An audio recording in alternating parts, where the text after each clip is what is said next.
우리 출애굽기 3장 16절 또 17절 말씀으로 하나님은 자기 백성을 공동체로 부르십니다 라는 제목으로 하나님 말씀 함께 나누도록 하겠습니다. 여러분, 인생이 힘들어지고 우리 또 길이 막히기 시작하면 사람들은 보통 두 가지 반응을 보입니다. 하나는 이제 혼자 해석하는 것이고요, 또 하나는 이제 혼자 버티는 것입니다. 우리 교회에서 시험 들면 어떤 현상이 나타나죠?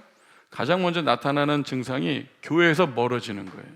또 목사님과 멀어지는 거예요. 그래서 교회와 목사님과 이 목회자와의 거리가 그 사람의 신앙에 척다라고 해도 무방합니다. 상처를 받으면 사람을 피하게 돼요. 심지어 이제 나 혼자 믿겠다 그런 생각까지 하게 됩니다. 그래서 그 끝에 이르면 이제 가나안 성도가 되는 거죠. 가나안 성도. 가나안 성도 아시죠? 거꾸로 하면 안 나가 성도. 그런데 성도 여러분, 하나님은 자기 백성을 그렇게 다루지 않으세요. 하나님은 자기 백성을 혼자 두지 않으시고요, 함께 부르시고 함께 세우십니다. 오늘 본문에서 하나님은 모세를 부르셔서 이스라엘을 구원하시겠다고 말씀하십니다. 그런데 모세에게 너는 바로에게 곧장 가라 그렇게 하지 않으시고 조금 의아한 말씀을 하세요. 뭐냐면 이스라엘 장로들을 모으라 그래요. 왜 그럴까요? 하나님은 자기 백성을 흩어진 개인으로 구원하지 않으시고요, 공동체로 모으세요. 그리고 그 질서 가운데 함께 인도하시기 때문입니다. 이게 굉장히 중요한 거예요. 출애굽기 3장은요 이 흐름을 분명히 보여줘요. 우리 출애굽기 3장 1절부터 6절에서는 하나님이 어떤 분이신지 이 떨기나무 가운데 모세를 부르시고 거룩하신 하나님으로 계시해 주셨어요. 그리고 또 7절부터 15절에 이르러서는 하나님이 어떤 분이신지 그 이름을 통해서 계시하셨죠. 나는 스스로 있는 자다. 그리고 조상의 하나님, 야곱과 이삭과 아브라함의 하나님 하면서 언약을 지키시는 하나님의 이름으로 여호와라는 이름을 우리에게 주셨습니다. 그리고 오늘 본문이 16절 이하에서는요, 그렇게 자신을 계시하신 하나님이 실제 역사 속에서 어떻게 일하시는지를 이제 보여주는 거예요. 그래서 오늘하고 다음 두 주간에 하나님이 그저 말씀만 하시는 것이 아니고 실제로 역사 가운데 일하시는 하나님을 보여주십니다. 하나님은요 자기 백성을 어떻게 구원하십니까? 하나님은요 그저 개인 하나만 달랑 구원하는 게 아니고요, 자기 백성을 공동체로 또 질서 가운데 함께 인도하십니다. 저는 오늘 말씀을 통해서 하나님이 왜 우리 교회를 공동체로 세우시고 그 공동체 안에서 우리를 돌보시고 회복시키는지를 함께 살펴보려고 해요. 그래서 하나님은 자기 백성을 무엇으로요? 공동체로 질서 가운데 함께 인도하십니다. 그리고 이 사실을 어떻게 우리가 보여주는지 오늘 본문을 통해서 나타내는 거예요. 하나님은 모세를 보내실 때 혼자 보내지 않으시고 장로들을 모으게 하셨다는 거죠. 첫 번째 나눌 주제는 이거예요. 하나님은 자기 백성을 혼자가 아니라 함께 부르십니다. 여러분, 하나님의 구원은요 그저 개인의 탈출이 아니에요. 공동체로의 부르심이에요. 오늘 본문은 앞에서 계시된 그 하나님의 이름이 역사 속에도 어떻게 실제로 작동하는지를 보여주는 문맥 가운데 있어요. 다시 말해서 하나님을 실제로 체험하는 순간이에요. 그러면서 동시에 우리 신앙의 순서를 잘 보여줘요. 하나님 먼저 내가 누구냐를 먼저 밝히세요. 그리고 나서 너는 어떻게 하라라는 사명을 주세요. 그러니까 이 순서가 굉장히 중요해요. 하나님이 어떤 분인지 알아야 사명도 분명해지는 겁니다. 하나님을 바르게 하는 지식이 먼저고 그 다음에 그 지식 가운데 바른 체험, 바른 순종, 바른 사명이 따라오는 거예요. 하나님 모세에게 이렇게 말씀하세요. 16절 보세요. 너는 가서 이스라엘 장로들을 모으고 그랬죠. 하나님 모세를 부르시고 자신을 계시하고 명령을 주세요. 그러면서 야, 내가 너를 이스라엘 백성을 구원하라고 보낼 거야. 그러면 너는 이제 곧장 바로에게 가라 이렇게 하셔야 되는데 그렇게 말씀하지 않으시고 장로들을 먼저 모으라고 했어요. 장로들이 뭘까요? 단순히 나이가 많은 사람들을 가리키지 않아요. 당시 이스라엘 백성들을 대표하는 지도자들이죠. 아직 이스라엘은 국가가 아니잖아요. 아직 국가로서의 체계가 정비되어 있기 전이기 때문에 부족이라든지 지파라든지 가문 중심의 그 대표들, 그들이 이제 장로들이 되는 거예요. 이걸 왜 장로들부터일까요? 하나님은 모세를 부르시고 모세에게 백성들을 구원하라는 명령을 내렸지만 모세 혼자를 보내시는 게 아니에요. 하나님은 언제나 백성을 공동체로 구원하세요. 그리고 그 공동체의 대표들을 통해서 질서 가운데 일하십니다. 오늘 이 두 가지를 잘 살피셔야 돼요. 이것이 교회의 본질과 연결되거든요. 저는 여기서 우리 교회의 본질을 한번 생각해 보려고 합니다. 여러분이 신앙생활하면서 반드시 붙들어야 될 진리가 공동체성이에요. 우리가 주기도문 할 때도 하나님, 나의 아버지 그렇지 않잖아요. 하늘에 계신 우리 아버지 그러잖아요. 굉장히 중요한 개념이에요. 신앙생활을 결국 혼자 할 수 있는 게 아닙니다. 하나님은 우리를 개인으로 부르세요. 그리고 공동체로 세우십니다. 이게 중요해요. 한 사람 한 사람 부르셔요. 그리고 어떻게 해요? 공동체로 세우신다는 거예요. 우리 고린도전서 1장 2절 볼게요. 우리 교회가 먼저 한번 정리해 보세요. 고린도에 있는 하나님의 교회 이렇게 있죠. 그리스도 예수 안에서 거룩하여지고 성도로 부르심을 받은 자들이 교회예요. 또 하나는 각처에서 우리의 주 곧 그들과 우리의 주 대신 예수 그리스도의 이름을 부르는 모든 자들이 교회가 됩니다. 여러분, 그래서 이 교회라는 것은 단순한 어떤 건물이 아니에요. 예수 안에서 거룩하여지고 성도로 부르심을 받은 자들이 교회예요. 예수님의 이름을 부르는 자들이 교회예요. 교회는요, 내 마음 내킬 때 나오는 그런 종교 모임이 아닙니다. 하나님께서 부르시고 그리스도 안에서 거룩하게 구별된 사람들이 함께 세워진 공동체가 바로 교회예요. 우리 헬스클럽이나 동호회는요, 내가 등록해서 다닐 수 있죠?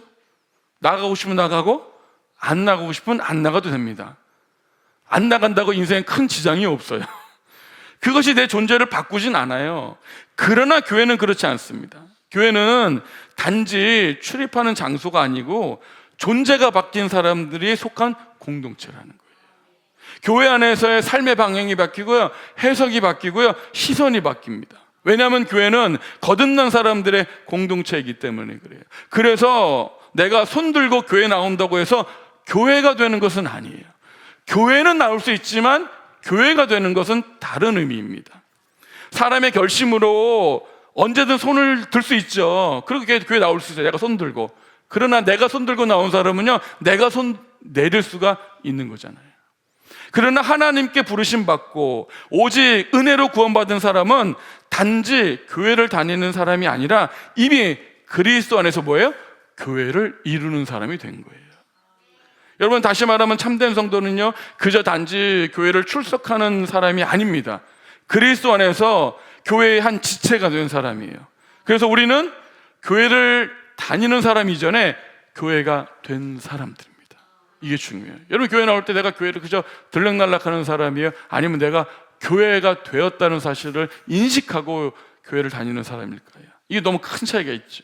우리 고린도전서 1장 2절은요, 그래서 교회를 단지 부르심을 받은 자들이라고만 하지 않고 두 번째 특징이 있죠. 예수 그리스도의 이름을 부르는 모든 자들. 그럼 예수 그리스도의 이름을 부른다는 것은 무슨 뜻입니까? 교회 나와서 예수님 누구세요? 예수 그리스도예요. 아, 그래요? 예수 그리스도시군요. 뭐 그러면 되는 건가요? 아니죠. 이 의미를 한번 살펴볼게요. 로마서 10장 9절 10절.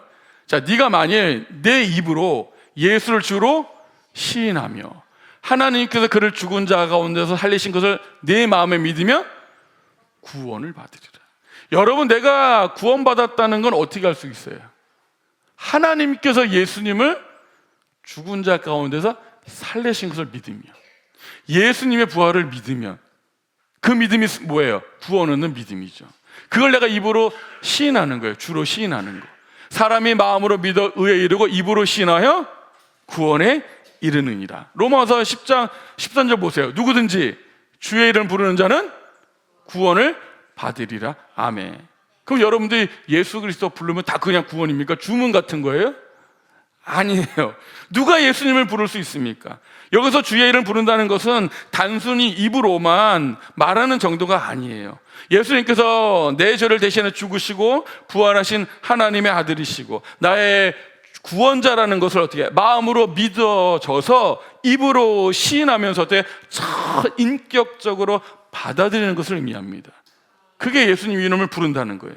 그런데 여기서 중요한 거, 그러면 누가 예수님을 참으로 주라고 부를 수 있을까요? 성경 분명히 이렇게 말해요. 고린도전서 12장 3절. 그러므로 내가 너에게 알리노니 하나님의 영으로 말하는 자는 누구든지 예수를 저주할 자라 하지 아니하고 성령으로 아니하고는 누구든지 예수를 주시할 수 없느니라. 아멘. 배워서 예수님은 주여 할 수 있어요. 따라해 보세요. 예수님은 주님이십니다. 여러분 따라할 수 있어요. 그렇게 부르는 자들이 교회가 아니에요. 성령이 역사하셔서 거듭나게 하셔서 예수님을 주라고 하실 때, 그때 우리가 비로소 진짜 예수님을 주라고 고백하게 되는 거예요. 겉으로는 똑같이 할 수 있죠. 그러나 본질은 다른 거예요. 여러분 스스로 돌아오세요. 내가 정말로 성령의 역사를 통해 거듭나서 예수님을 주라고 고백하게 되는지를 한번 생각해 보시기 바랍니다. 이 말씀은요, 단지 입술로 주여라고 말할 수 없다는 뜻이 아닙니다. 참되게 믿음으로 자기 존재를 맡기며 예수님을 주로 고백하는 것은요, 배워서 되는 것도 아니고요, 결단해서 되는 것도 아니고요, 어떻게 되는 거예요? 성령의 역사 없이는 불가능하다는 뜻이에요. 예수님을 주로 고백한다는 것은 그래서 어떤 인간적인 감정이나 지식이나 의지의 결단만으로 되는 게 아니고, 성령께서 어떻게 해요? 말씀을 들을 때 마음을 열어주시고 믿음을 주실 때 가능한 은혜의 사건이 되는 거예요. 그러면 여러분 잘 들어보세요. 정말 예수님을 주로 고백할 수 있다면, 여러분들이 지금 예수님을 주라 고백한다면, 그것은 내가 똑똑해서 된 것도 아니에요. 내가 결단력이 있어야 된 것도 아닙니다. 내가 판단해 보니까 믿을만 해서 그런 것도 아니고요, 어떻게 된 거예요? 성령께서 내 안에서 역사하셨다는 증거예요. 내가 하나님의 부르심을 받은 자이며 구원받은 자라는 외적인 표지입니다. 내가 구원받았어, 내가 하나님의 백성이야. 어떻게 알 수 있어요? 내가 예수님을 주로 고백하는가로 알 수 있는 거예요. 그것이 내 안에 성령께서 역사하셨다는 증거입니다. 그러니까 여러분, 성령 받았다는 것이 꼭 무슨 방언하고 무슨 은사하고 무슨 기적을 체험하고 그런 게 아니에요. 뭐가 확실한 거예요? 예수님을 주로 고백하는 거. 그게 기적입니다. 예수님을 주로 고백하고 섬긴다는 것 자체가요, 이미 놀라운 축복입니다. 여러분, 그 고백은요, 그저 종교적인 습관에서 나오는 게 아니고요, 성령께서 주신 생명의 고백입니다. 그러면 여러분, 교회는요, 건물이 아니죠. 교회는 하나님의 부르심을 입어 예수 그리스도의 이름을 부르는 여러분들 자신이에요. 바로 그런 사람들로 세워진 은혜의 공동체가 교회입니다. 그래서 여러분들을 겸손해야 돼요. 신앙생활. 할렐루야. 하나님의 은혜로 성령의 결과로 내가 교회가 됐잖아요. 그래서 겸손한 거예요. 교회를 나와주는 것도 아닙니다. 그게 은혜예요. 세 번째, 교회는요, 성전이고 몸이라는 사실을 한번 기억해 보세요. 성경은요, 이렇게 부르심을 받고 예수 그리스도를 부르는 교회를요, 두 가지 중요한 그림으로 설명합니다. 하나는 성전이고 하나는 몸이에요. 첫 번째, 교회는 성전 한번 살펴볼게요. 우리가 예수 믿기 전에 어떤 사람이었을까요? 한번 잘 보세요. 에베소서 2장 12절. 예수 믿기 전입니다. 그때의 너희는 그리스도 밖에 있었고 이스라엘 나라 밖의 사람이라 약속의 언약들에 대하여는 외인이요, 세상에서 뭐가 없어요? 소망이 없고 하나님도 없는 자이든. 여러분, 우리가 예수 믿기 전에 특징이 뭐예요? 그리스도 밖에 있는 사람들이에요. 하나님의 약속 밖에 있는 사람들이에요. 소망이 없는 사람들이죠. 그게 예수 믿기 전의 사람이에요. 하나님도 없는 자입니다. 그런데 예수님 안에서 완전히 새로운 신분을 얻게 된 겁니다. 에베소서 2장 19절 보세요. 그러므로 이제부터 너희는 외인도 아니요 나그네도 아니요 오직 성도들과 동일한 시민이요 하나님의 권속이라. 너희는 사도들과 선지자들의 터 위에 세우심을 입은 자라. 그리스도 예수께서 친히 모퉁이 돌이 되셨느니라. 그의 안에서 건물마다 서로 연결하여 주 안에서 뭐가 돼요? 성전이 되어가고 너희도 성령 안에서 하나님이 거하실 처소가 되기 위하여 그리스도 예수 안에서 어떻게 지어져 가요? 함께 지어져 가느니라. 아멘. 여러분, 그래서 교회는 성전입니다. 이 건물이 성전이 아니에요. 여러분들이 교회고 여러분들이 성전입니다. 중요한 것은요, 성전은 벽돌 하나로 세워지지 않는다는 점이에요. 그리스도께서 모퉁이 돌이 되시고 그의 벽돌들이 연결되어서 건물로, 성전으로 지어져 가는 거잖아요. 돌 하나가 있다고 해서 성전이 되지 않습니다. 성전은 반드시 어떻게 해요? 함께 지어져 가는 거예요. 하나님은 우리를 각각 따로 구원해 놓고 흩으시는 분이 아니고요, 함께 연결하시고 함께 세우시고 함께 하나님의 거하실 처소가로 만들어 가시는 분입니다. 그러니까 여러분들이 교회 생활한다는 게 뭐가 되는 거예요? 성전이 되어져 가는 거죠. 하나님의 거실 처석으로 지어져 가는 거예요. 교회는 그냥 같이 모인 사람들이 아닙니다. 친목회도 아니에요. 동호회도 아닙니다. 종교가 같아서 모이는 그런 모임이 아니에요. 하나님이 친히 거하시기 위해 함께 세우시는 거룩한 처소입니다. 그러면 여러분, 교회 공동체를 가볍게 여긴다는 것은요, 하나님이 세우시는 성전을 가볍게 여기는 행위예요. 두 번째, 교회는 그리스도의 몸입니다. 여기 성경은요, 교회를 또 하나의 그림으로 설명하는데 그게 바로 몸이에요. 골로새서 1장 18절 자 보세요. 그는 몸인 교회의 머리시라. 교회의 머리는 누구예요? 예수 그리스도죠. 두 번째 볼게요. 고린도서 12장 20절 너희는 그리스도의 몸이요 지체의 각 부분이라. 여러분 분명히 정체성 가져야 돼요. 우리는 성전이면 동시에 뭐예요? 그리스도의 몸이에요. 그리고 여러분 한 명 한 명 뭐예요? 각 그 몸의 지체가 된다는 사실을 분명히 아셔야 돼요. 로마서 12장 4절 볼게요. 우리가 한 몸에 많은 지체를 가졌으나 모든 지체가 같은 기능을 가진 것이 아니니 이와 같이 우리 많은 사람이 그리스도 안에서 뭐가 돼요? 한 몸이 되어 서로 지체가 되었느니라 그랬죠. 여기 분명한 것은 머리는 그리스도시고 우리는 각 지체라는 사실이에요. 눈이 혼자 몸이 될 수가 없습니다. 손이 혼자 몸이 될 수가 없습니다. 성도도 혼자 완성될 수 없는 거예요. 몸은 어떻게 되어야죠? 지체가 연결되어 있어야 됩니다. 몸이 막 팔, 다리 따로 그렇게 계세요? 집에 가서 팔은 저쪽에 놓고 다리는 이쪽에 놓고 그렇게 사세요? 한 몸으로 붙어 있을 때 그게 몸이잖아요. 몸은 어디에 붙어 있어야 살아요? 머리에 붙어 있어야 사는 거죠. 몸이 아무리 건강해도 머리가 없으면 그 살아있다고 말할 수가 없지요. 몸은 서로 다른 지체들이 함께 움직일 때 건강하게 자랍니다. 그러므로 교회는요, 좋으면 붙어 있고 싫으면 떨어지는 그런 선택 가능한 모임이 아니에요. 나는 손인데 오늘부터 내 이 몸이 마음에 안 들어. 나는 떨어져 살 거야. 돼요? 불가능한 거예요. 나는 그동안 너무 많이 걸었어. 이제는 걷는 것 좀 그만하고 싶어. 다리가 떨어지면 어떻게 돼요? 쉰다면 몸도 죽고 다리도 죽고 다 죽는 거예요. 우리는 교회의 신앙을 위한 부속품 정도가 아니라요, 하나님이 우리를 살리시기 위해 세우신 그런 생명의 구조예요. 이게 우리를 살리시는 하나님의 지혜이고 선물입니다. 한 장의 돌로 성전이 되지 않고 함께 지어져 가듯이 한 지체가 몸이 되지 않습니다. 머리 대신 그리스도께 붙어 서로 어떻게 돼요? 연결되어 있습니다. 그게 교회예요. 여러분, 그리스도의 충만은요, 그래서 교회 안에서 누리게 됩니다. 하나 더 볼게요. 에베소서 1장 22절 또 만물을 그의 발 아래 복종하게 하시고 그를 만물 위에 교회의 머리로 삼으셨느니라. 하나님이 예수님을 교회의 머리로 삼으셨어요. 교회는 그의 몸이니 만물 안에서 만물을 충만하게 계신 이게 만물을 충만하게 계신 이가 누구예요? 그리스도. 그리스도는 만물을 충만하게 계시거든요. 그의 충만함이 어디에 쏟아져요? 교회. 그리스도는 만물을 충만하게 하시는데 그 만물을 충만하심을 어디다 가장 먼저? 교회에 아낌없이 부어주시는 거예요.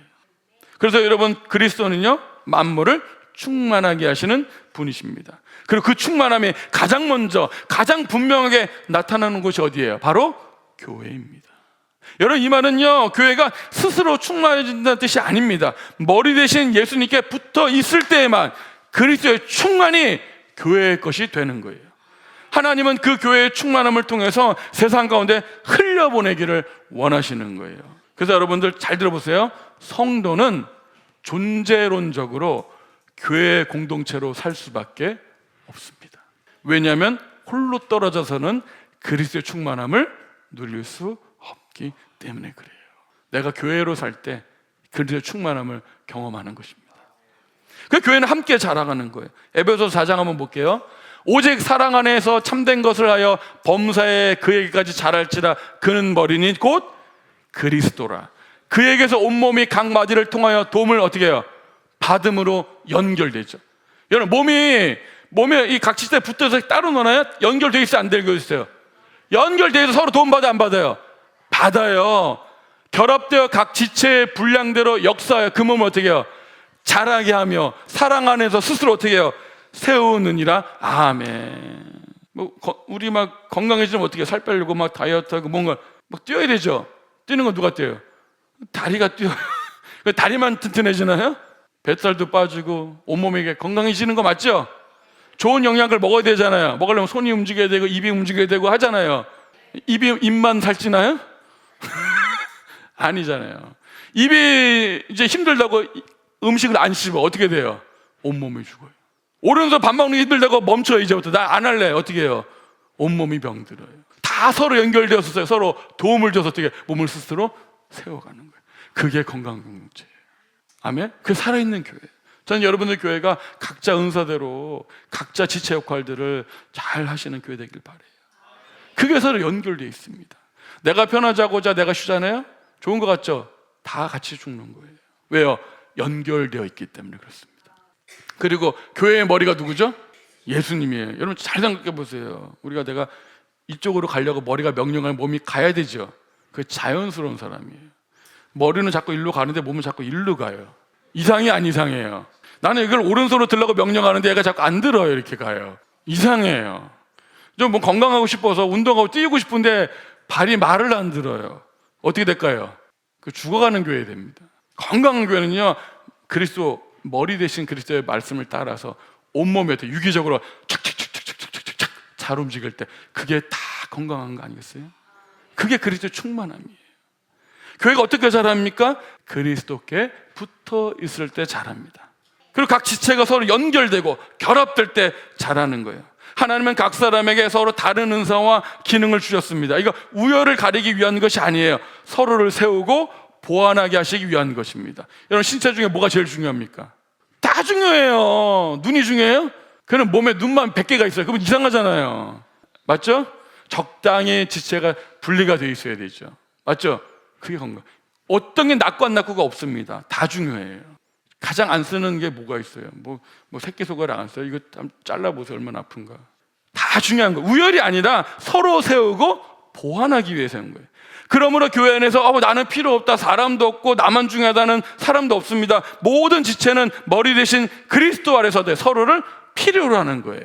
사탄은 이 진리를 무너뜨리랍니다. 사탄은 정확히 알거든요. 성도가 어떻게 충만한지를, 어떻게 건강하게 세워져 가는지 알아요. 그러면서 시험 들면 나타나는 그 첫 번째 현상이 뭐예요? 교회 공동체로부터 멀어지게 만드는 게 사탄의 유혹이에요. 혼자 있으려 하는 거죠. 길이 막히고 마음이 무너질수록 교회에서 멀어지고 사람들로부터 숨어버리고 싶습니다. 여러분 기억하십시오. 아무리 힘들어도 시험 들어도 공동체 안에 있어야 합니다. 이게 중요한 거예요. 그래서 시험 들수록 더더욱 교회에 붙어 있어야 돼요. 상처받을수록 더 말씀과 공동체 안으로 들어와야 합니다. 사탄은요, 성도를 쓰러질 때 가장 먼저 하는 게 뭐예요? 공동체에서 먼저 떼어놓는 거예요. 몸에서 분리시키는 거예요. 성전의 벽돌 하나 빼서 밖으로 던지는 거예요. 성전의 돌을 성전에 떼어놓으면, 몸의 지체를 몸에서 떨어뜨리면 결국 어떻게 되죠? 말라 죽는 거예요. 팔을 떼어서 저기다 옆에서 던져보세요. 어떻게 될까요? 말라 죽는 거예요.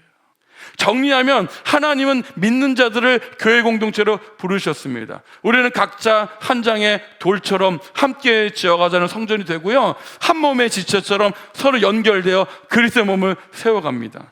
그리고 하나님은 그 교회 안에 그리스도의 충만함을 부어주십니다. 성도는요 결코 혼자 떨어져서는 살 수가 없어요. 시험 들수록 더 붙어 있어야 하고요, 상처받을수록 더 공동체 안으로 들어와야 합니다. 사탄은요 먼저 성도를 어떻게 해요? 공동체에서 떼어내려 가지만 하나님은 자기 백성을 함께 세우려 하십니다. 왜요? 그게 우리 살리는 길이기 때문에 그래요. 반드시 기억하십시오. 교회는 혼자 믿는 곳이 아니라 함께 믿는 곳입니다. 자기 백성을 단지 모아두기만 하지 않으세요. 하나님은 모으신 백성을 질서 가운데 세우시고 돌보십니다. 여러분 그래서 교회는요 단지 모여있는 공동체가 아니고요, 하나님이 세우신 질서 안에서 함께 자라가는 공동체, 질서가 있어요. 두 번째 생각해 볼 것은 질서입니다. 하나님은 자기 백성을 질서 가운데 세우세요. 여러분 교회는요 단지 모여있기만 한 공동체가 아니에요. 교회는 질서 있는 공동체입니다. 성도 여러분, 교회는요 단지 사람들이 모여있는 그런 집단이 아니라 질서 있는 언약 공동체예요. 하나님은 모든 백성에게 직접 외치라고 안 하시고요, 먼저 장로들을 모으라 그랬습니다. 하나님은 직접 백성을 다 모아봐, 내가 직접 말할게, 이렇게 하지 않았잖아요. 장로들을 먼저 모으라고 했어요. 이것은 하나님께서 자기 백성을 다루실 때 그저 무질서하게 개인주의로 가는 것이 아니라 대표성과 질서를 가진 공동체, 그런 구조 속에서 하나님이 일하신다는 걸 보여주는 거예요. 여러분, 하나님은요 혼란의 하나님이 아닙니다. 어떤 하나님일까요? 고린도전서 14장 33절, 하나님은 무질서의 하나님이 아니시오 오직 화평의 하나님이시니라. 모든 성도가 교회에서 함과 같이, 이렇게 돼 있죠. 하나님 어떤 하나님이에요? 질서의 하나님, 화평의 하나님이세요. 또 하나 보세요. 고린도서 14장 40절, 모든 것을 어떻게 해요? 품위 있게 하고 질서 있게 하라. 이 품위 있게는요 격식에 맞게 규모 있고 단정하게 하라는 뜻입니다. 여기 질서 있게 하라는 말은 뭘까요? 제자를 지키다는 의미예요. 만약 군인들이 자기 자를 잘 지키는 것처럼, 군인의 정체를 잘 지키는 것처럼 그렇게 하라는 거예요. 여러분들 교회 안에 보면 은사도 있고요, 달란트도 있고요, 능력도 있고요, 자기 생각도 많습니다. 그런데 여러분, 교회는요 그저 자기 덕을 위해서 그런 은사를 쓰는 것이 아니고 공동체의 덕을 세우기 위해서예요. 개인의 은사는요 자기 만족을 위해 쓰는 게 아니에요. 교회에 어떻게 해요? 덕을 세우는 쓰는 거예요. 하나님은 자기 백성을 사랑하시기에 아무렇게나 흩어진 상태로 두지 않으세요. 말씀과 직분과 질서 안에서 우리를 보호하시고 인도하십니다. 우리 구약성에는 장로가 있어요, 제사장이 있어요, 선지자들을 세웠습니다. 그들을 세우셔서 백성들을 이끄셨다는 거예요. 신약에서도 마찬가지입니다. 하나님은 교회를 그저 개인의 신앙 모임이 아닙니다. 목사와 장로와 같은 직분을 세워서 교회를 돌보게 하셨다는 거예요. 자, 에베소서 4장 11절, 그가 어떤 사람은 뭘로요? 사도로. 지금 사도 있어요, 없어요?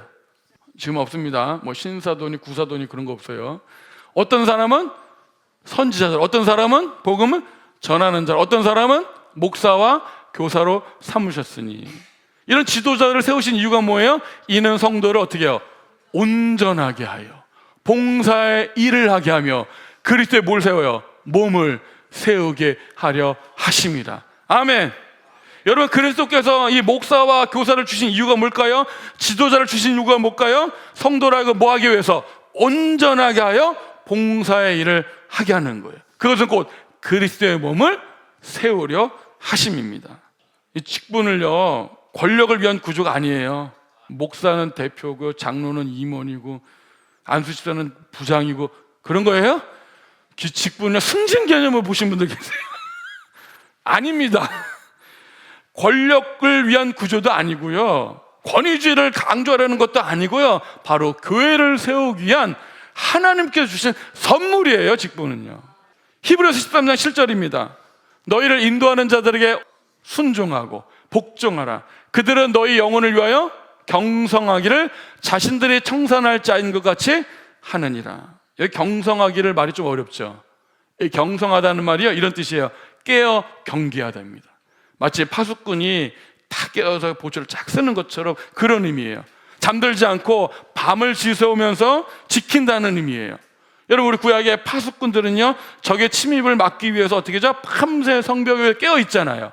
그러니까 영적 지도자들은 성도들의 영혼이 죄와 유혹에 빠지지 않도록 어때요? 늘 영적을 깨워서 살핀다는 뜻이에요. 그게 경성하다죠. 청산한 자 그랬죠. 청산할 자. 이게 무슨 뜻일까요? 나중에 진짜 주인 있잖아요. 누구예요? 하나님.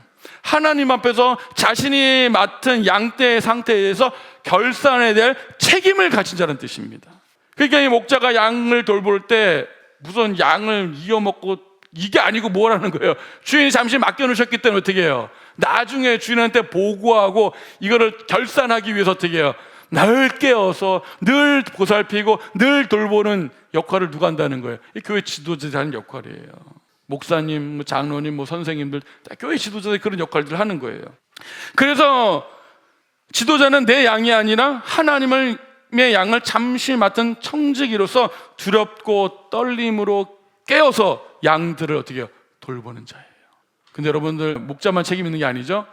그들로 하여금 어떻게 하게 해요? 즐거움으로 이것을 하게 하고 근심으로 하게 하지 말라. 그렇지 않으면 너에게 유익이 없느니라. 아멘. 성도는요 자신 지도자들이 이 일을 어떻게 해요? 즐겁게 할 수 있는 환경을 만들어줘야 돼요. 성도가 말씀에 반응하고 영적으로 성숙해가는 모습이 지도자에게 가장 큰 즐거움이잖아요. 반면에 성도들의 불순종이나 어떤 비협조적인 태도는 어떻게 해요? 지도자라고 뭘 줘요? 근심을 주죠. 영적 사역을 탄식하게 만들어요. 그러면 그것은 단지 지도자만 근심하는 게 아니라 뭐예요? 양인 자신도 유익이 없는 거예요. 왜냐하면 여러분, 지도자가 근심하고 하면 사역하게 되면 어떡할까요? 그 피해는 곧선에 누구한테 들어가요? 성도들에게 가잖아요. 지도자가 근심하면 그 피해가 다 여러분들에게 가잖아요.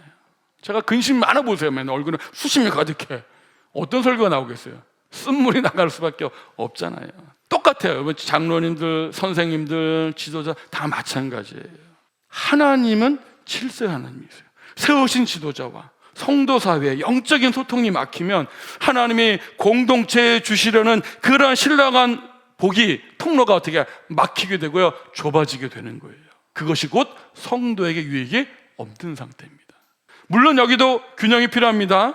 목사와 장로도 죄인이고요, 그들도 말씀 안에 있어야 되는 양이기도 합니다. 그래서 어떻게 다스려야 할까요? 섬김으로 다스리는 거죠. 베드로전서 5장 1절 보세요. 너희 중 장로들에게 권하노니 나는 함께 된 장로 된 자요 그리스도의 고난의 증인이요 나타날 영광에 참여할 자니라. 너희 중에 있는 하나님의 양모를 취대 어떻게 하지 말아요? 억지로 하지 말고. 여러분, 교회 지도자 억지로 하는 게 아니에요. 하나님의 뜻을 따라 어떻게 해요?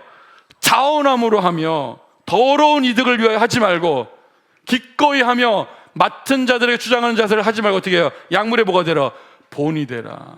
여러분, 목사님이나 장로들이나 선생님들, 하여튼 교회 지도자들은 그저 그냥 직분 가지고 큰 소리 빵빵 치고 막 그게 아니에요. 어떻게 돼요? 본이 되는 거죠. 예수님 이렇게 믿는 거야. 이렇게 섬기는 거야. 이렇게 겸손한 거야. 근데 어떻게 하라는 거예요? 자원함으로, 기꺼이 함으로 더러운 이득을 취하려 하지 말라는 거예요. 그럼 사건 목자가 되잖아요. 이런 함께하는 이런 질서 속에서 교회를 세워가는 거예요. 성도는 질서를 존중하고 지도자는 섬김으로 다스리는 거예요. 이 둘이 함께 갈 때 교회는 건강해집니다. 목사도 성도를 세우지만 성도 목사를 세우는 거죠. 장로나 선생님들이 학생들을 살리지만 학생도 선생님은 살리는 거죠. 사탄은 이걸 너무 잘하는 거예요. 그래서 사탄은 교회를 무너뜨릴 때 처음부터 무슨 교리적으로 흐트러는 게 아니라 질서를 흔들어요. 지도자를 공격해요. 공동체를 흩어놓습니다. 그러면 교회는 어떻게 해요? 그냥 무너지게 돼 있거든요. 광야에서도 고라는요, 이 모세와 아론의 권위를 흔들었습니다. 나중에 살펴볼 거예요. 신약교에서 거짓 교사들도요, 하나님의 제자들, 사도들의 권위를, 공동체 질서를 깨뜨렸습니다. 왜 그럴까요? 질서가 무너지잖아요. 양은 흩어져 버려요. 각자 그냥 도생하고 각자 목소리를 높이고 각자 주장을 부리잖아요. 진리는 약해지고 공동체는 상처를 입습니다. 교회를 사랑한다는 것은요, 그저 단지 예배를 좋아하는 것, 말씀을 좋아하는 것, 그것만이 아니고요, 하나님이 세우신 질서를 존중하는 거예요. 그게 교회를 진짜 사랑하는 거예요, 여러분들. 아멘? 그게 그리스도의 몸을 세우기 때문에 그렇습니다. 세 번째, 하나님은 공동체를 통해서요, 자기 백성을 이 고난에서 약속으로 이끄십니다. 17절 보세요. 내가 말하였거니와 내가 너희를 애굽의 고난 중에서 인도하여 내어 젖과 꿀이 흐르는 땅 가나안 족속으로 올라가게 하셨다, 이렇게 되어 있어요.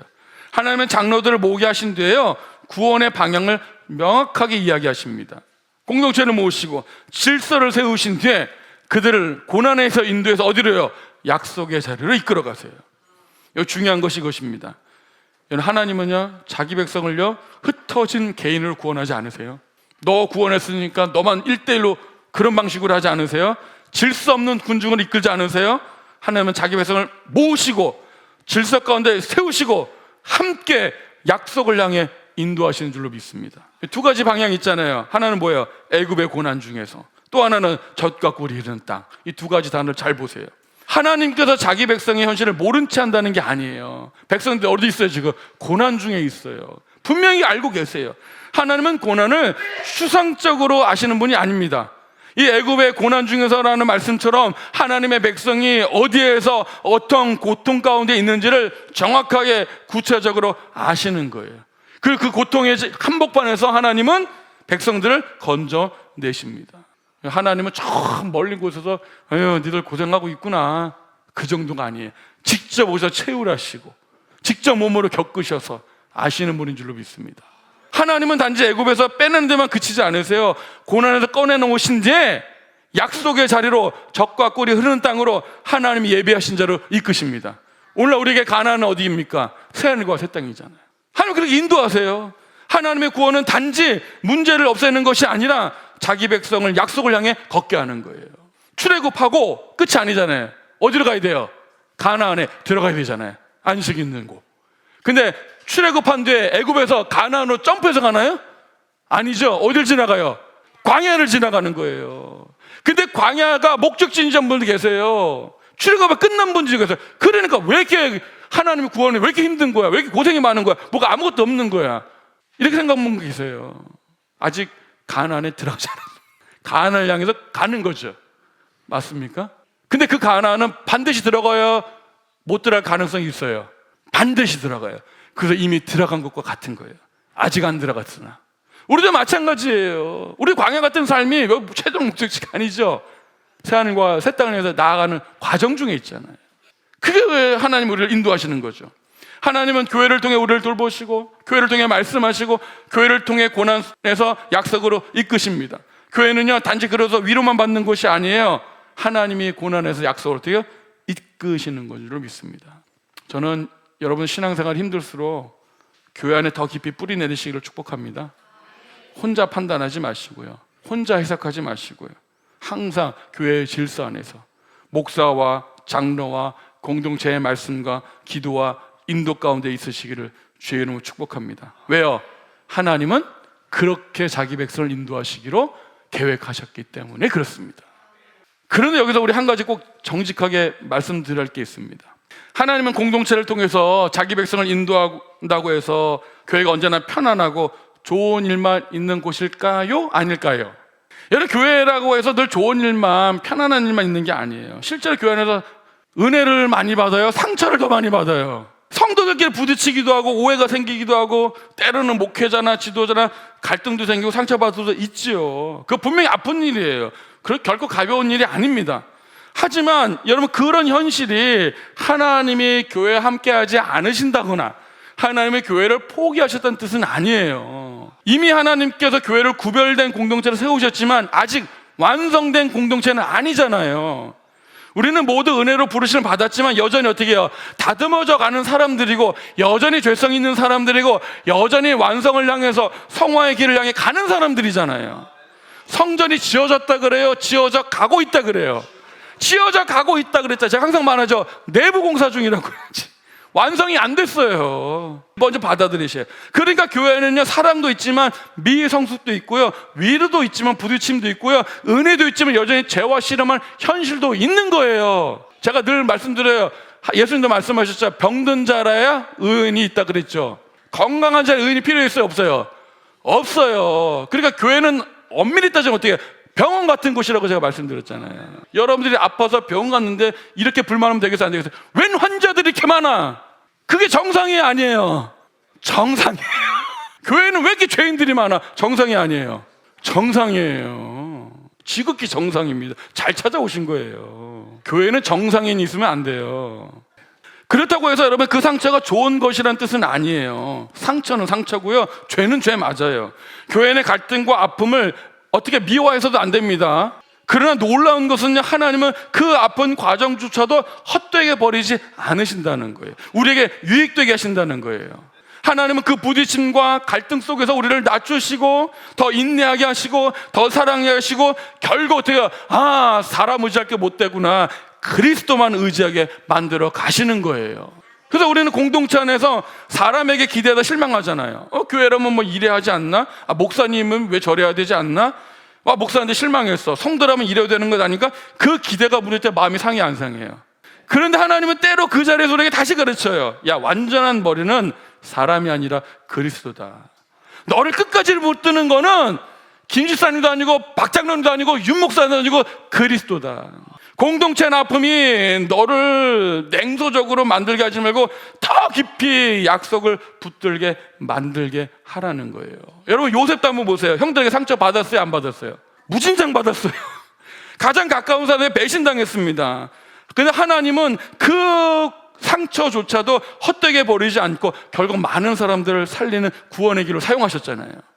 형제들의 악행을 미워하는 게 아니에요. 형제들이 우리가 너를 팔아먹고 너를 이렇게 배신한 거는 하나님 너를 그렇게 쓰게 만들기 위해 한 거야.